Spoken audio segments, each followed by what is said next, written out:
ఎవడు నా మాట విని నలిగిన హృదయము గలవాడై నా వాక్యము విని వణుకుచుండునో వానినే నేనేం చేస్తాను, దృష్టించుచున్నాను. ఇప్పుడు విషయం ఏంటంటే, నేను నా వలన ఇంకొకటి పాపం చేస్తున్నాడు అనుకోండి, నా వలన ఇంకొకటి చెడిపోతున్నాడు అనుకోండి, నా వలన ఇంకొకటి దేవుడికి దూరం అవుతున్నాడు అనుకోండి, నా వలన వాక్యానికి దూరమైనా, నా వలన సంఘానికి దూరమైనా, వాడు నా వలన దేవుడికి దూరమైనా, అది దేవుడి దృష్టిలో నుండి భయంకరమైన పాపం అండి.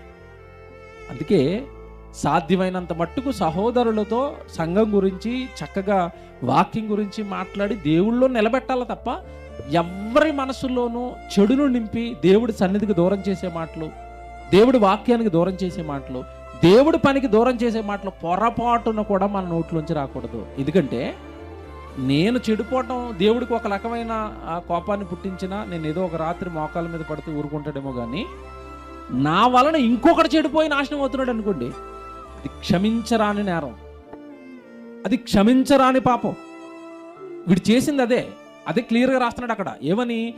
నీ వలన ఇశ్రాయేలులు అందరూ పాపం చేశారు, వాళ్ళందరూ పాపం చేయడానికి నువ్వు ఒక్కడవే కారకుడురా. నా పిల్లలందరినీ తప్పుదావ పట్టించావురా, నా పిల్లలందరినీ నాశనం చేసావురా, నా పిల్లలందరినీ నా నుండి దూరం జరిపేసావురా, నా సన్నిధి నుండి, నా బలుల నుండి, నాకు వచ్చే అర్పణల నుండి, నా మందిరం నుండి దూరంగా లాగేశారు. ఎంతటి దుర్మార్గం చేశారా నువ్వు నీ భార్య కలిపి.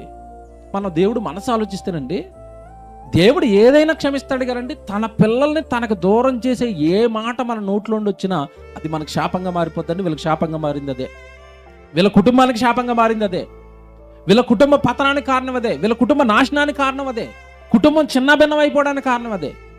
నీ పిల్లల్ని నీ కళ్ళ ముందే రాజులు వచ్చి యుద్ధంలో నరుగుతూ ఉంటే, నా పిల్లల్ని నా సన్నిధికి దూరం చేసినప్పుడు, నువ్వు ప్రవక్తను అక్కడ బయలు ప్రవక్తను నిలబెట్టి నా పిల్లల్ని నా దగ్గరికి రానివ్వనప్పుడు నేనెంత బాధపడ్డానో, నేనెంత మనోవేదన అనుభవించానో నీకు అర్థం కావాలంటే నీ కళ్ళ ముందే నీ పిల్లలందరినీ చంపేస్తాను రా.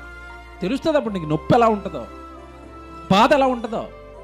ఒక ఆత్మ దేవుడి సన్నిధికి దూరం అయిపోతే, ఒక ఆత్మ సంఘానికి దూరం అయిపోతే, ఒక ఆత్మ సేవలో నుంచి పడిపోతేనండి, నిజంగానండి దేవుడు మనోవేద వర్ణనాతీతం అండి. పొరపాటును కూడా కలలో కూడా మనకు అలాంటి ఆలోచనలు రాకూడదండి.